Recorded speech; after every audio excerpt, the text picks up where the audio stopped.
We just stepped on their face with a hobnail boot and broke their nose. We just crushed their face. What's up, guys? Welcome back to the Glory UGA podcast, brought to you by Alumni Hall. Make sure to check them out for the best selection of Georgia gear that you will find anywhere out there. And with Georgia football set to open fall camp today, let's go. Today on the show, I'm turning the spotlight on 10 players that I'm excited to watch and 10 players that I think you, as diehard Georgia fans, need to watch out for over the course of the next month as fall camp plays itself out. So we'll get there, guys. We're going to dive into that in just a second. Before we do, if you are a diehard Georgia fan, if that's who you are, go ahead, subscribe right now, turn notifications on, because everything that we do here is truly 100% designed for you guys, all right? So subscribe, hit those notifications, like the video, comment, let me know who is on your list. What players are you most excited to watch this fall camp? Who are you most excited to learn more about? So thank you guys for that, and just thank you for being here. I greatly appreciate you supporting the channel. But all right, yesterday, right here on this channel, I broke down Georgia's hottest position battles heading into fall camp. And today, in a similar vein, I'm going to highlight 10 players that I personally am most excited to watch and follow this spring. And look, guys, this list could be like 25 or 30 players long. It could be the entire team. I'm excited about Georgia football. I'm excited that college football is back, guys. So I really could run through every player on the roster, but in the interest of brevity, we're going to keep it to 10, okay? So just want to put that out there at the outset here. And also, just to be real with you, there wasn't really any particular set criteria that I was following in compiling this list. And you guys know, if you've been watching the channel for a while, I've been running through my top 5 preview list over the course of the summer. I did top 5 breakout players, top 5 sleepers, top 5 impact freshmen, X factors, transfer players, so on and so forth, right? And with each of those episodes, I started out the episode by defining for you what I meant by breakout player. What did I mean by impact freshman? What did I mean by X factor? So to make sure that we were all speaking the same language. I did have a set criteria for those lists. Not so much the case here, right? Different players made this list for different reasons, but I will say this, the one big thing that all 10 players that made this list have in common is that I think all 10 of these players have a chance to help Georgia in a big way in 2025. That's why I'm excited about them, right? I think they have a chance to help us in a big way, and I'm excited to learn more about how close they are to being able to help us in as big of a way as I think they have a chance to, and exactly how much of a factor that they will be on this 2025 Georgia football team. So that's kind of what was going through my mind as I was putting this list together. But let's go ahead, let's dive into it. We're going to start number 10 and work our way up to number 1.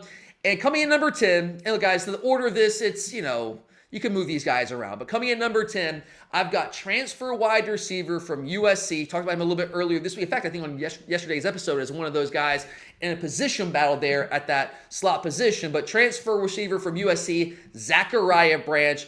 Guys, Branch is a guy that was a big-time 5-star recruit coming out of high school, had all this hype around him, was an electric player at Bishop Gorman at the high school level, and had all these expectations coming into college as a freshman at USC. And he delivered on that hype to a degree, more so as a return man. Was all Pac-12 as a freshman, was, I think, USA Today All-American list, like for whatever that's worth, but did some good things as a return man, did some solid things as a receiver. But the reality for Zachariah Branch coming into college at USC a couple years back was that he was very much a work in progress as a receiver. He was really much more of an athlete coming out of high school, a guy with just an immense amount of raw potential, but you need to take that raw potential and mold it into like a real legit receiver. And that was a work in progress through his 2 years at USC. And coming to this year, during the spring, he was still a work in progress, but I thought he made some very serious strides over the course of spring. I had a chance to see him early on in spring practice with the coaches clinic, and then saw him at G-Day, and I thought he looked like he had taken some strides, felt more comfortable in our offense. Like a lot of these guys, whether you're a true freshman or a transfer guy, when you're practicing with Georgia for the first time, like your head is spinning, y'all. Like it's not even just learning the playbook. That's hard enough because our offense is not simple. Like there's a lot of checks for receivers. It's a pro-style offense. This is not like Tennessee's offense, which, like, not to throw shade there, it's just a simplified offense where they can go with really fast tempo. Ours is a little bit of a different animal, right? Very different from what he was working with Lincoln Riley over at USC out in California. So it wasn't just that, though. It's just like when you come to Georgia, the way we practice, guys, is different. It's just different. And if you haven't experienced, it takes a minute to get used to and just like get your feet under you at practice. If you've had a chance to ever take in a Georgia practice on Kirby Smart, you know what I'm talking about. But if you haven't, guys, just understand that there's not a wasted second out there. Everybody is doing something at all times. It's not like when I was in high school forever ago. God, I don't think about how long ago that was. Forever ago. Let's just suffice that to say. Where like you're doing, you might be doing inside drill and you're focused on the offense. Defense is sitting there on the sideline, just like playing around with water, squirting water at each other. It's not like that. Everyone's doing something at all times. Like everyone, you're two spot and everybody's getting reps. So it just takes time, right? But I thought he really kind of adjusted and did some really good things as the spring progressed. But when you look at Zachariah Branch, work in progress or not as a receiver, the one thing this guy has that no one questions, and I certainly do not question, is this guy has game-changing potential. He has game-changing physical ability with his explosiveness, his speed, his stop-start ability, his elusiveness in space, his twitchiness, all of that, what he can do in the run game. The guy has game-changing potential. But what I'm fascinated about with Zachariah Branch this fall, leading into the start of the 2025 season, is how close is he to being able to take what is immense potential, immense game-changing potential, and translating that into game-changing production, right? At some point, that's what we want to see. Potential's great. Potential's great. But when you're going to year 3, it's time to take potential and transform that into production, elite production on the field. And that's what I'm excited to learn more about this fall. How much can he build on the strides that he made through the course of spring practice, getting used to our system, our offense, the way we practice? That's behind him now. There's not, that adjustment's gone, right? Now he should be in a better position where like he knows the offense much better, maybe not inside now, but a lot more familiar with it. He understands how we practice, got familiarity there. So now you're ready to go out and play. And are you ready now to take that potential and turn that into production and maybe push to be that starter at the slot position? Maybe take that from Dylan Bell, who was the starter, to open G-Day for whatever that's worth. And the reality is, as I said earlier this week, those guys are both going to play. They're both going to play a lot in the slot. It's going to be a rotational thing there. So he's going to play, but is he ready to be that kind of game-changing difference maker for Georgia that he has the potential to be? How close is he to being that? That's a huge question for Georgia, I think, going into this season. There's a reason you go out and you bring that guy in from the transfer portal. You need playmaking ability at wide receiver. He's got the potential to do that for you, but is he ready to deliver on that potential in 2025? So that's why Zachariah Branch is on my list. Coming at number 9, I got another transfer. This guy, though, is a spring transfer portal window guy coming over from Illinois, running back Josh McCrae, another guy that I broke down a little bit on yesterday's episode with the position battle episode. And as I told you yesterday, I don't have any expectation that Josh McCrae is going to be RB1 for Georgia. I am very confident that will be Nate Frazier. That's Nate Frazier's job, right? But I think the far more intriguing question about Georgia's running back room heading into fall camp, heading into the 2025 season is, what's it look like behind Nate? Like, who is next in line? Like, who's going to be that 1-2 punch, the Robin to Nate Frazier's Batman, for lack of a better analogy there? And I do very much believe with his combination of experience at the college level and also talent, that Josh McCrae has a legitimate chance to be one of those top 2 backs. And right now, I would handicap him as my favorite to be that number 2 back behind Nate Frazier. And if you go look at the past couple years, I know last year's a little bit of a different story.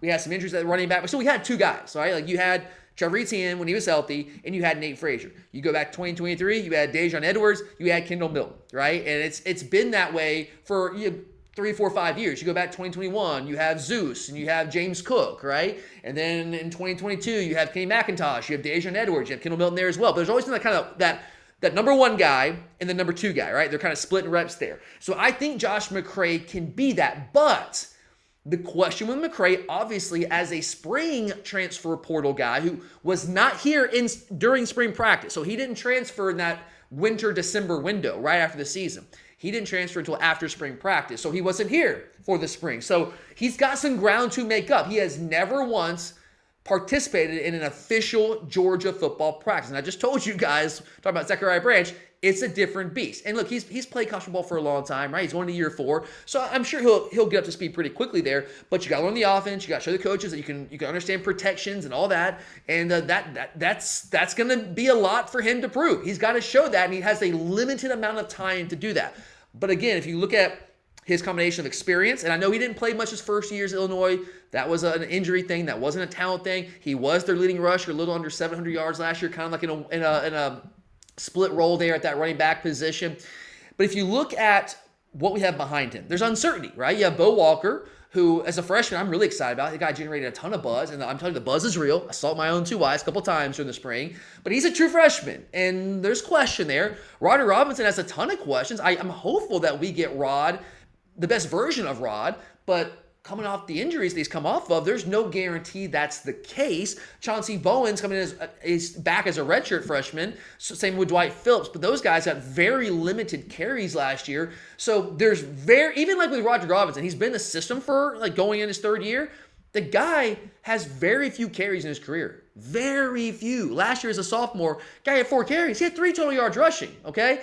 As a freshman, yeah, he played a good bit his first 4 games. He has a high ankle sprain, missed the rest of the regular season, comes back in the Orange Bowl against Florida State, plays in garbage time, but really doesn't have all that much experience on the field. Josh McCrae, outside of Nate Frazier, is by far the most experienced running back in that room in terms of years at the college level and also like actual legit playing time on the field. He's a really talented guy as well. But again, the question is, how quickly can you get up to speed? How quickly can you earn the coach's trust? How quickly can you earn the playbook? And I don't think it's going to be a problem, but it's certainly something to watch. And I'm very excited about McCrae, guys. I think he's a perfect complement to Nate Frazier as a bigger back and more, like Nate's a physical back. Like he'll run through you, but he's just not as big as McCrae. So he brings a little something different to the table. So I'm excited to see where he is when we get to practice. How quickly can he get up to speed? And can he be that number 2 guy, that 1-2 punch to pair along with Nate Frazier and help this Georgia ground game get back where it needs to be? Because last year, y'all, that wasn't good enough. We cannot have a repeat of that, and I do think that Josh McCrae can be a big part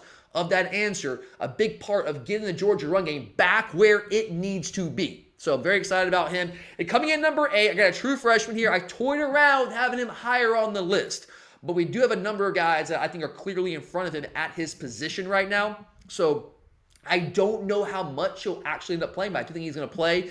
And that is true freshman defensive tackle, number 1 defensive tackle in the entire country in this 2025 recruiting class, Elijah Griffin. I've said it before. I'll say it again here for those of you who are new to the show. I believe firmly that Elijah Griffin is the next great Georgia defensive lineman. I'm talking about like the next first round potential top 10 draft pick for Georgia at the defensive line position. He is going to be that guy. My question for him, the reason he's on this list is I'm excited to learn how close is he to that right now. That was one of the things I was looking at in the spring, and I was very encouraged, excited about where he was as an early enrollee true freshman during the spring. Head was spinning, wasn't consistent, but you saw the flashes. You saw the game-changing ability, the difference maker that this guy can be.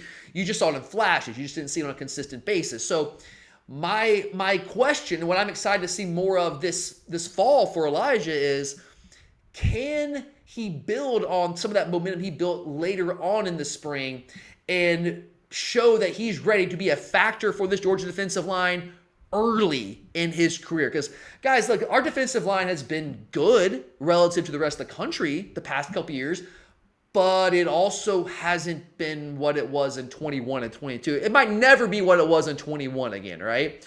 But we haven't had a Jalen Carter type guy. We haven't had a surefire first-round guy. I think Christian Miller could work himself into first-round conversations with a good year this year. I love Christian Miller, but he hasn't been that guy consistently yet. But I think we've seen it flash to where I can say with a big year, a little bit more consistency, he can maybe be that guy.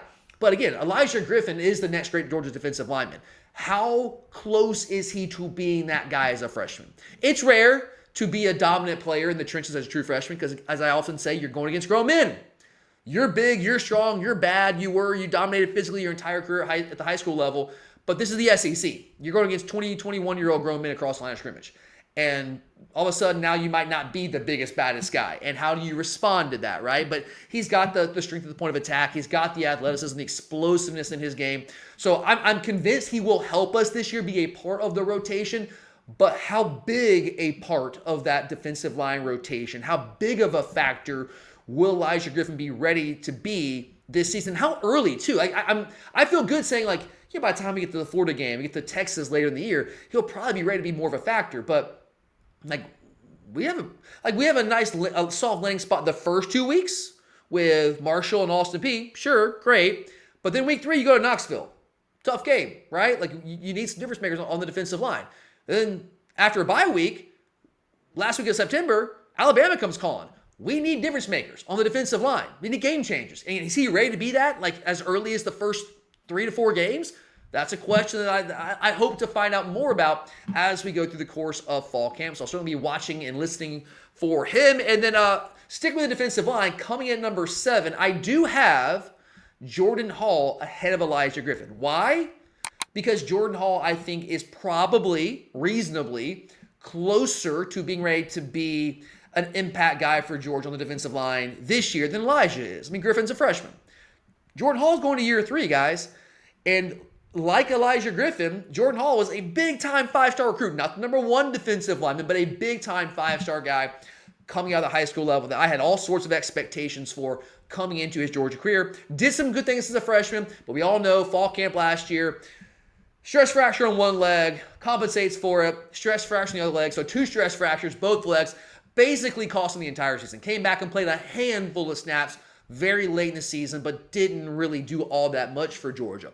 But the fact remains, this guy has a ton of potential, a ton of ability for Georgia at a premier position. Well, on the defensive line, I think he has some versatility, can play that 0 tech for us, can play the 3 tech as well with his athleticism.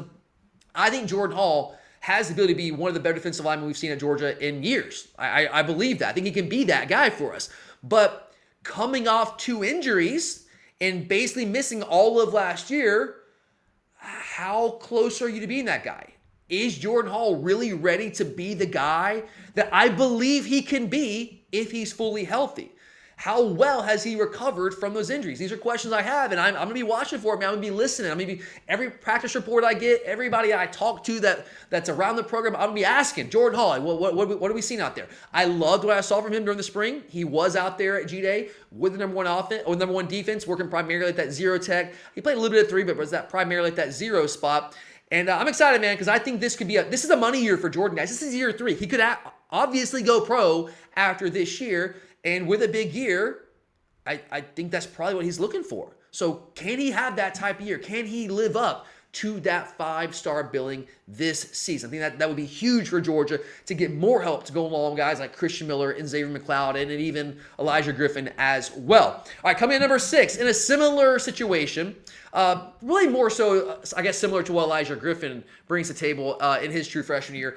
I'm going to go with redshirt freshman, Ellis Robinson IV, who, let's not forget, last year, 2024 recruiting class, number 2 player nationally. Not number 2 cornerback, number 2 player overall, only behind Jeremiah Smith, the wide receiver at Ohio State. But we also know Ellis Robinson didn't really play much last year. A little bit here and there. Played some against Mississippi State, but that's about the only meaningful snaps he got at any point during the season. At that point, I was like, hey, maybe this means we'll see more of him. Nah, didn't really mean that. But we know the hype around Ellis coming out of high school. I mean, it's hard to be ranked higher than number 2 in the country. There's only one guy that can lay claim to being ranked higher than you, right, in that class.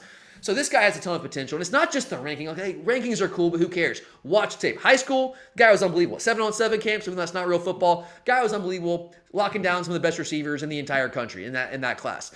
Actually, it was at a 7-on-7 camp. It was matched up with Jeremiah Smith at times and actually held his own and performed very well against maybe the best receiver in college football, right? So this guy has incredible coverage ability, but despite that, didn't get many opportunities last year to showcase that immense ability.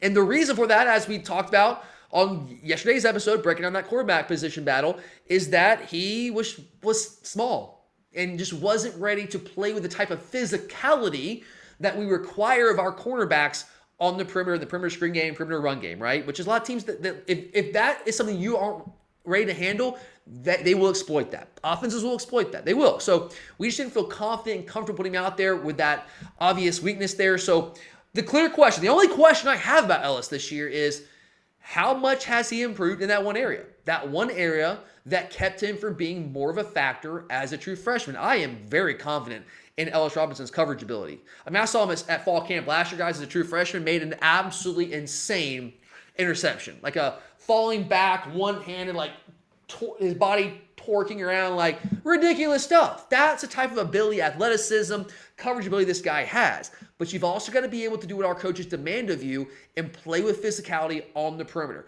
So I know when I saw him this spring, he's never going to be a big guy, but he added some good weight. He looks a little bit bigger and stronger than he did a year ago. But is that enough for him to earn that job at cornerback? And look, guys, I'm the kind of guy, I just want what's best for Georgia. I know some people, like, they go into fall camp, they go into spring practice, go into a season, like, with favorites. Like, man, I really hope Ellis Robinson wins that job. Or I really hope Gunnar Stockton wins the job at quarterback. Or I really hope Ryan Puglisi. Some people are of that mind. I honestly don't care. I love all of our guys. Like, that's kind of how I operate. You play for Georgia, you wear the red and black, you wear that G on your helmet, and I got your back, man. So what I care about is the best player playing. I want what's best for Georgia. So whoever wins that cornerback job, whether it's Daniel Harris, whether it's Ellis Robinson, whether it's DeMello Jones, so again, I think we forget about it at times, I want the best guy to play. And if that's Ellis, incredible. I think there's a chance it is. As a coverage guy, I think it might very well be, but where is he in terms of improving in that area that held him back a year ago? So I'm excited to see that and hear about that and learn, is he really ready to push to be a starter for Georgia at corner this year? Is there going to be a rotation there? Like, how ready is this guy? To kind of like Elijah Griffin, how ready is he to live up to that potential, that immense potential? All right, let's move into the top 5. Now, initially, I'm not going to lie to y'all, I had this guy higher on my list. I rearranged a couple times and ultimately ended up with him coming in at number 5. Not too shabby, inside the top 5. But I've got wide receiver Colby Young. And look, guys, honestly, every wide receiver on our team could have made this list. Just about all of them. Because what we saw last year was just the general lack of playmaking ability and just drops and everything that we all saw. Like, we need help there. I mean, I was very clear about that in the immediate aftermath of the 2024 season, saying, hey, transfer portal, go get receivers. Go get difference makers. Whatever you got to do, get them, right? And we got some guys on the portal. You got Zachariah Branches we talked about. Got Noah Thomas, who I wanted to put on this list too. Got a couple of true freshmen. Actually, one of the better, if not maybe the best, true freshman receiver class we've ever had at Georgia, like in the history of the program. Talon Taylor, CJ Wiley, a bunch of dudes out there that I think can absolutely help us. I'm excited about all those guys. I want to put them all in here. But again, got to keep it to 10. And I ended up putting Colby Young on here. And I know some people probably aren't as interested in Colby Young because he's more of a known factor. I guess we're more familiar with him. And I guess there's more intrigue around the newcomers, right? Zachariah Branch, Noah Thomas. Like, what can they bring to Georgia? Freshmen. Ooh, we love true freshmen. What can they bring? Are they ready to help us? We all love that stuff. And I do too, right? But above all those guys, I'm excited to watch and learn more about Colby Young and where his game is this fall leading into the season. Because, guys, I've tried to be very open about this. So if you're new to the show, let me just say it again for everyone out there. My projection right now, I think we've dramatically upgraded our wide receiver room as a whole. But right now, if I had to pick one guy that's going to be Georgia's top receiver this year, I'm going with Colby Young. Combination of just talent. I think the guy's really talented. I thought he'd be our top guy coming into last year, was banged up in fall camp. And we all know the off-field stuff. Like, yeah, it just was what it was. But you also saw signs before the off-field stuff, as he got further removed from that preseason injury. He started to be a guy that we were trying to feature more. Maybe the second half of the Alabama game, who were we going to late in that game to try to win the game? Over and over again.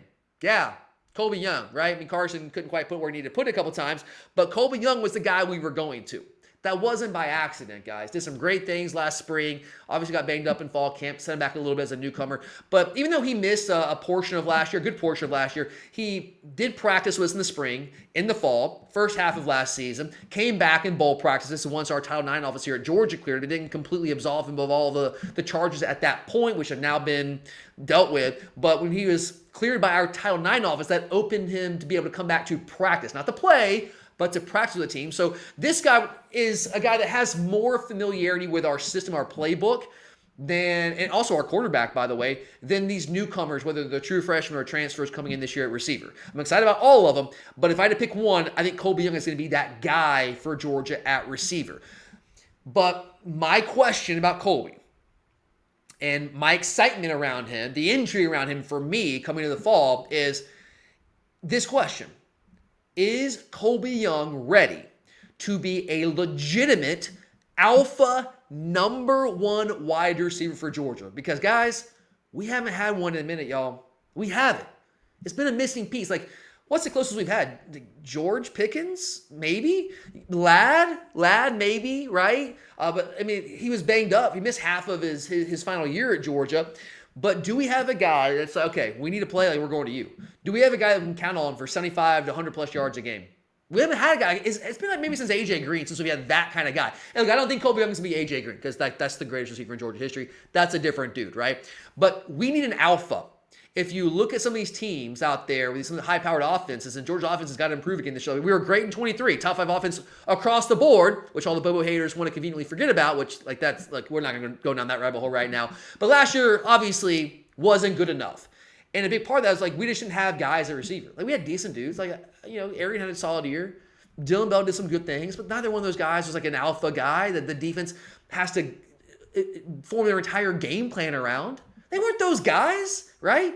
I think Colby Young can be, but that's my question. I think he can be, but how ready are you to prove me right there, Colby? I hope you are, man. I really do. But I think the floor is very high there for Colby. But where's the ceiling? Can he be that guy? Can he be the guy that I believe he can be? Can he be that missing piece, certainly from last year's team at the very least at receiver? Can he be that answer that we could just never quite find last year at receiver? The answer that he was showing signs of becoming prior to the off-field stuff. Can he be that guy? Because if he can, watch out. That changes the entire dynamic of the Georgia football team. If we have one guy like that. Because I'm convinced we have a lot of guys that can help us at receiver, that can make plays for us, but we have that alpha, that dude. I think Colby is probably the closest we've got to that this year. Can he be that guy? That's a big question for me. And then coming at number 3 and 4, I've talked a lot about these guys throughout the course of the entire offseason, going back to spring practice this summer. So I'll kind of throw them out here together because they play the same position. A little bit different players, but they play the same position. And they're both part of the same recruiting class, the 2024 recruiting class. You probably know where I'm going with this if you've been listening to the podcast. Chris Cole and Justin Williams at linebacker. I got Justin Williams coming in number 4. I got Chris Cole coming in number 3. Guys, you know me. If you've been listening to the podcast for a long time, you've been with me, I'm an old school. I played linebacker myself forever ago, coached linebackers for a while. Linebacker's my spot. I love football. Linebacker's my spot, right? And I love these guys. I think they are as talented of linebackers as Georgia has had in the Kirby Smart era. Sans maybe Roquan Smith. I mean that, guys. I truly do. I know that we've had three dudes that have won the Buckus Award as the best linebacker in the country. I know we had 3 guys. Jalen Walker, dude. Just a dude, right? Different kind of guy. More versatile, used him in different ways. Did play more real inside linebacker for us last year. Wasn't great in coverage, but was elite at rushing the passer. Had that elite trait. Great side and sideline. Really good athlete there. Roquan, that's the one. Different level. Quay Walker, unbelievable first-round guy. I think Chris Cole is maybe, of all of our linebackers, probably physically, size, length, height, maybe he looks a little bit like Quay Walker. Maybe not quite as thick as Quay was his final year at Georgia. I think he's a better pass rusher than Quay was, so that's not a perfect comparison there. But let's go with Justin Williams here. All right, this is a guy that I think he played 4% of our snaps last year. It was garbage time snaps. He didn't play really any meaningful snaps for us at all last year. But he was the number 1 inside linebacker in the country in that 2024 recruiting class. A top 10 guy nationally. big time 5-star guy. So when you come in with that recruiting profile, there's obviously going to be hype around you. And he didn't deliver on that hype as a freshman. Why? Because he wasn't big enough. Is my answer. He was thin. He was a little slight. And when you have the guys ahead of you, like we got, Jalen Walker, Buckets Award winner, you got CJ Allen, you got Raylan Willis, you got Smile Munn, you got some dudes ahead of you, right? And it's just going to be hard for you to find a role in the field when you're you're wildly athletic, insanely athletic. And he still is, but you're just not quite where we want you from a size, physicality standpoint. That was my question coming into the spring. I don't have that question as much because I thought he looked much bigger and stronger in the spring. If you've seen some pictures of him in the offseason, I think Glenn Schumann just put one out earlier this week. They do the right before fall camp starts. All the position coaches, they have all the guys in their room over to their home, and they have a cookout and all that kind of stuff. And they always take a picture, right? They put it on social media. They do it every year. And then you see up there, I think it was on the right side, front right, Justin Williams is doing the whole this pose kind of thing. Dude's jacked. And it's not that it wasn't that he wasn't strong last year, he just wasn't quite big enough. I think he's answered that question. And now that he's answered that question, I mean, guys, the ceiling is off the charts for this guy. I don't know, is there a ceiling for Justin Williams? Because his athleticism is pure insanity, guys.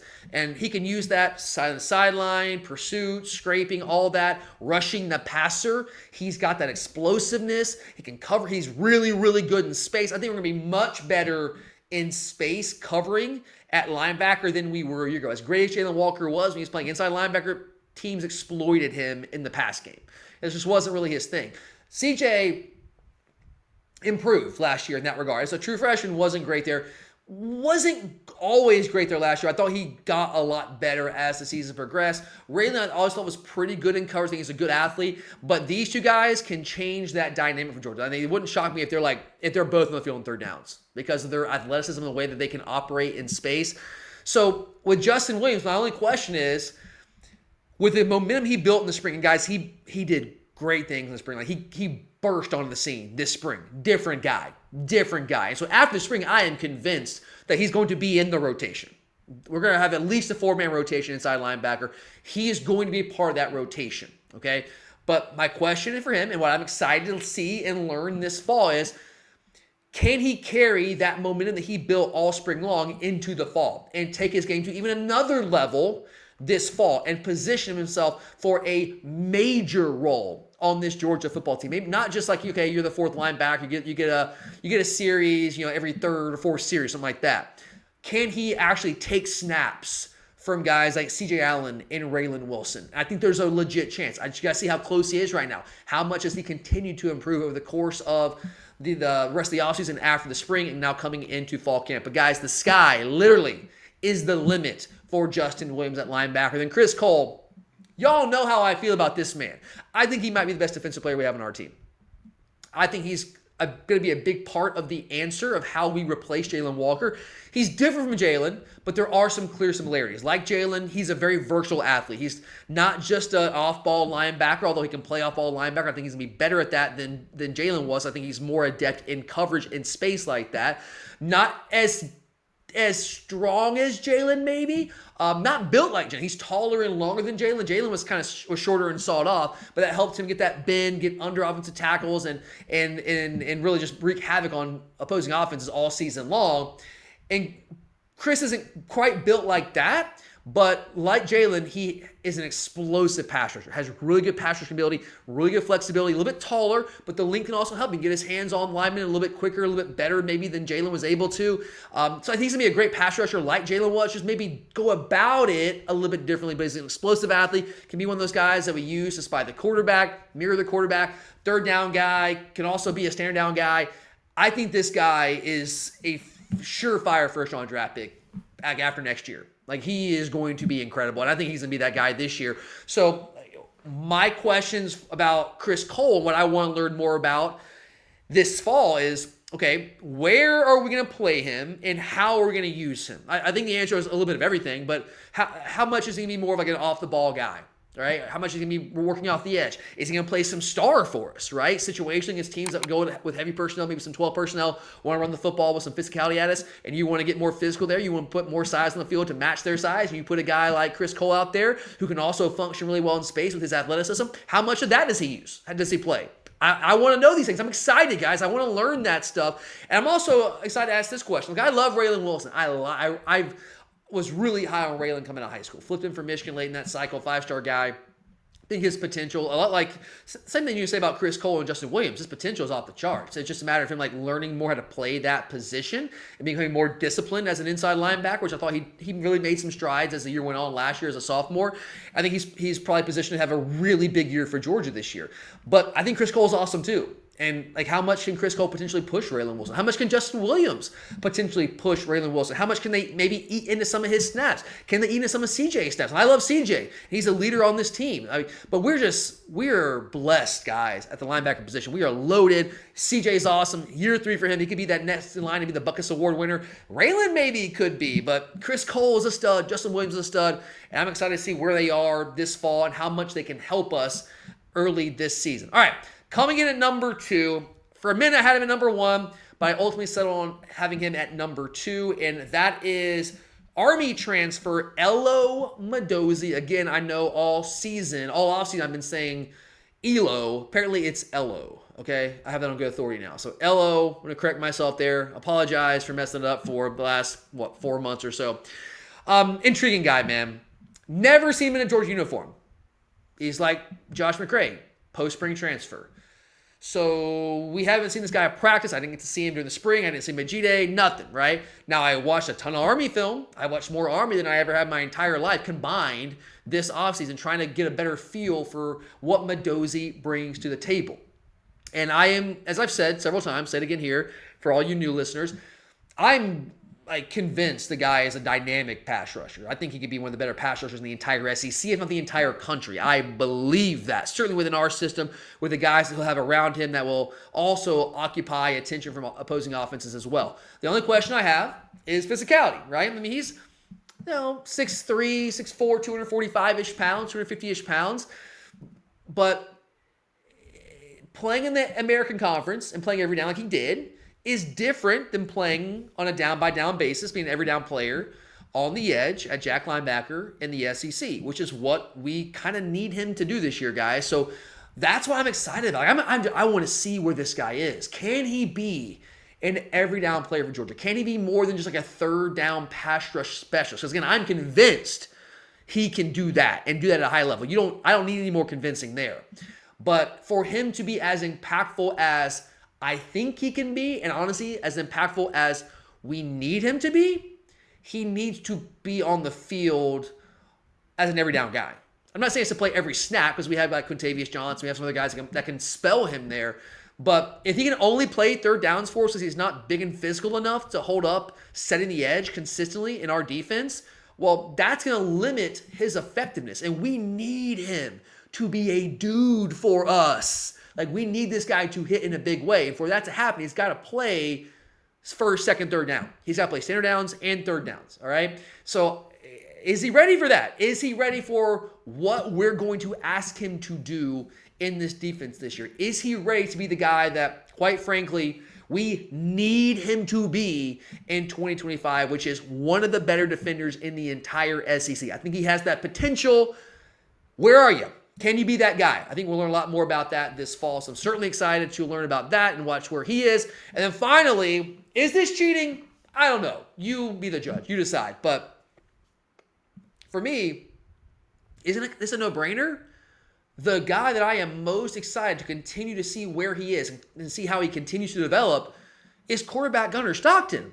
Is there any other answer here? Right? Because, I know we've seen a little bit of Gunnar in real games. Like, you saw him in the second half of the SEC title game where we were kind of like, I don't want to say protecting him, but we certainly didn't throw our full offense at Texas in that second half. It was enough to win the game.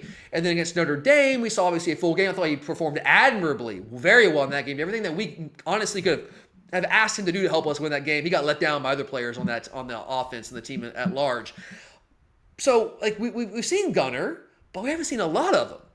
And I'm just going to tell you guys that Gunnar's going to be the guy. I love Pug. I think Pug's got a high level of potential, but he's not quite there yet, guys. I saw him this spring. I know people love him. I love him too. And I hope he's the guy at some point. I wish the best for him. I think he's a really talented guy, but you got to remember, this guy missed the spring last year, missed fall camp, was banged up for most of last year, so missing time, like even like on the scout team reps, like that stuff matters. And so like this past spring was his first like full spring with the team, and I mean he's not ready. He's just not ready, right? So Gunner's gonna be the guy. I have absolutely zero questions about that. Zero. I don't think anyone else should either. And again, I've seen enough at the end of the second half of the SEC title game against Notre Dame. I saw enough this spring at practice at G-Day to convince me that Gunner's floor is very, very high as Georgia's quarterback.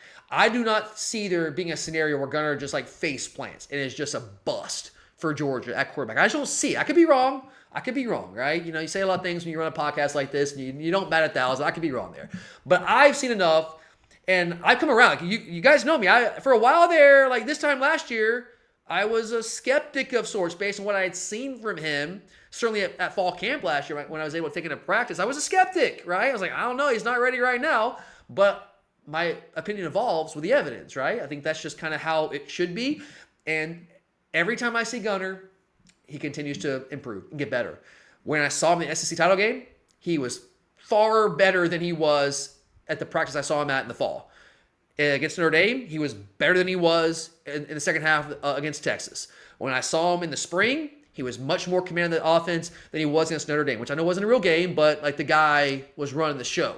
When I saw him at G-Day, the dude looked the part, man. He was in complete command of the offense, throwing the ball with accuracy. He didn't hit every ball, but like, why are we holding Gunner to a standard that we don't hold any quarterback in America to? Nobody completes 100% of their passes. The guy was very accurate, down the field, intermediate range, going through progressions, moving well in the pocket, complete command of the offense. So I've seen enough to convince me that his floor is very high as Georgia's quarterback. But my question always has been and remains, what is the ceiling for Gunner Stockton as Georgia's quarterback? Can he be a player that elevates the Georgia football team? Can he be a driving force behind Georgia's success in 2025 as opposed to being a guy who, does some good things, but more or less just along for the ride and kind of being carried along by the real difference makers on the football team?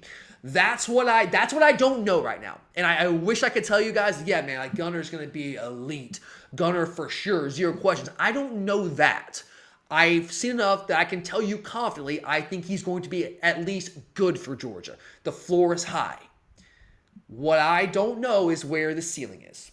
Can he be one of the better quarterbacks in the SEC, one of the better quarterbacks in the country? I don't know. I'm hopeful, especially as he continues to get more opportunities, gets more reps in real games, all that. I'm hopeful, but I don't know.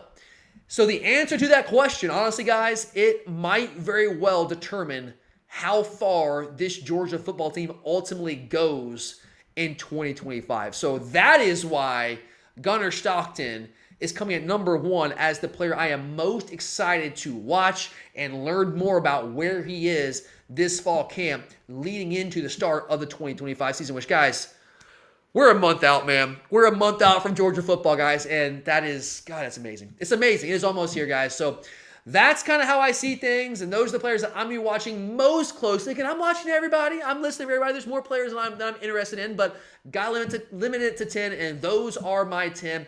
But like I said earlier, guys, if you have some differences here, let me know. Hit me up in the comments. Who are you most excited to watch this spring? Who are you most excited to learn more about and to learn, like, are they in a position to actually help Georgia in 2025? So let me know, guys. Again, if you're a diehard Georgia fan, this is the kind of content you're going to get on this channel all through the 2025 season. So go ahead, subscribe right now, turn those notifications on, like the video, all that stuff, guys. It's a huge, huge, huge help. And again, just thank you so much for being here. Thank you for watching the show and checking out the channel. I greatly appreciate each and every one of you.